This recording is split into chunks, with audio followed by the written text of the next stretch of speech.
Hey, Mammoth fans, Tusks up, and welcome into today's episode. Today, well, let's dive into it. So, who is going to be the team MVP this year? Last year was a pretty easy choice. It was Clayton Keller. I know Mikhail Sergachev kind of played the entire year on the ice, like he never took time off, but Clayton Keller was the engine of the team, both defensively and offensively. He was the guy, and so it's a pretty easy decision here to make it be Kells. Last year, obviously, he led the team in points with 90. He led the team in assists and goals. Like, he just led the team in all aspects. 30 goals, 60 assists, and he was a snub for the Four Nations face-off that happened in place of the All-Star game, and he should be on the Olympic team come this February. We'll see what happens there, but he should be on the Olympic team. He should not be left out. He also proved what he could do during this offseason at the IIHF International Tournament, helping the U.S. win gold for the first time since 1926. Yeah, 1920s was the last time the U.S. won gold in that event, and he captained that team. So that's our team MVP. It's a pretty easy pick. It's the captain. It's Kells. It's got to be. But that's who was our team MVP. Who's the team sniper? So I was going back and forth on this one between Peterka, Cooley, Keller, and Gunther.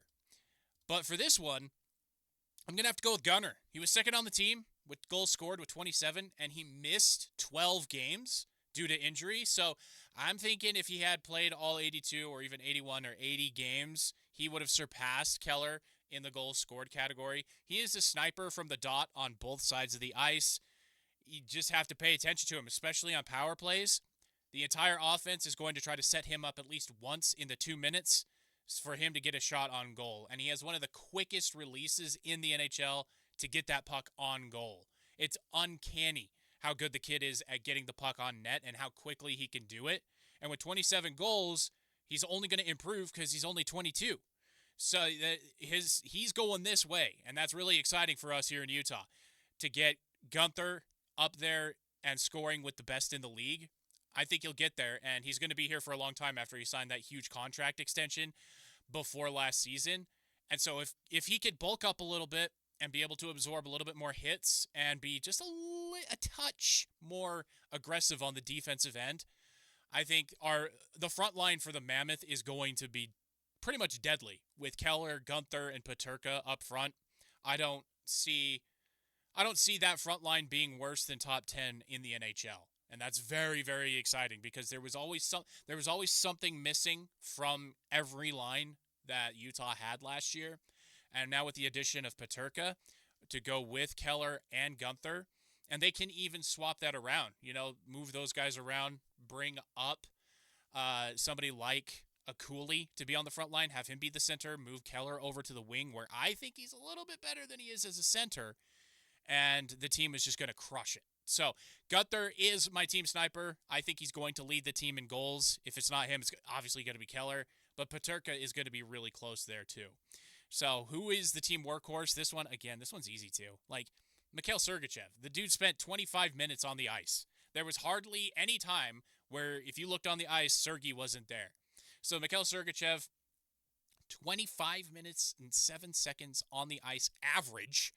Some games he was on the ice for like 32, 33 minutes. That was 7th in the NHL. And he was behind guys like Cale Makar for the Colorado Avalanche, one of the best, if not the best defenseman in the league. Miro Heiskanen, one of the best defensemen in the league for Dallas. Zach Werenski, also one of the best defensemen in the league. So Sergey is the leader of the defense. He is the team workhorse. He is going to get it done. And what I also like is he didn't demand to be captain when he was brought in. He said that's a team vote, and the team should vote on who should be captain. And Keller was Keller was the first captain in Utah Hockey Club, now Utah Mammoth history. But Sergachev was right behind him. He had the A, he had the A on his chest there as the associate captain, and he proved it. And another thing that endears him to us here in Utah is he said he could see himself retiring here. Now, I know that's him just kind of blowing smoke to endear himself, but that's still, hearing that is nice to hear when in our history with professional sports here in Salt Lake City, Utah, That's not always the case, Utah Jazz. So that's another reason why all of us here in Utah are super stoked to have a hockey team because we know we are a good winter sports market. We've held the Olympics here in 2002. So Sergey, he's our workhorse. And hey, who knows? Maybe he actually will retire here and we'll get to have him as a part of the franchise for a very long time. And then the goalie goat, easy. This is Veggie, Karel Vemelka. He led the team, or he obviously led the team in goals against average, but he was 11th in the NHL. That's not something that a lot of people are talking about right now. And that's really good when you consider who's in front of him.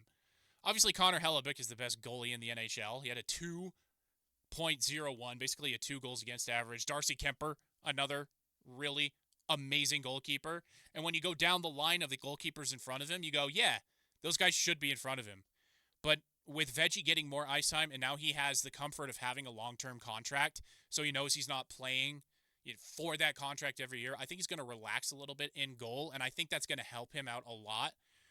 And he also said at the end of the season he loves the people with the broccoli hats in the arena, the veggie fans, the Veggeites. I don't even know what they want to call themselves, but he's got his own dedicated fan section, and we love him here in Utah. So he is our number one, definitely. Connor Ingram is back, so that will be an interesting goalie competition as we go through camp and preseason here when we get there between Connor Ingram and Vitek Vanacek.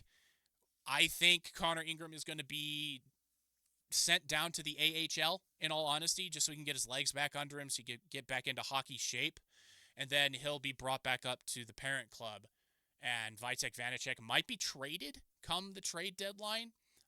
Or Connor Ingram could as well. But I think Connor Ingram is going to be staying with the club for a while. The fans really love him.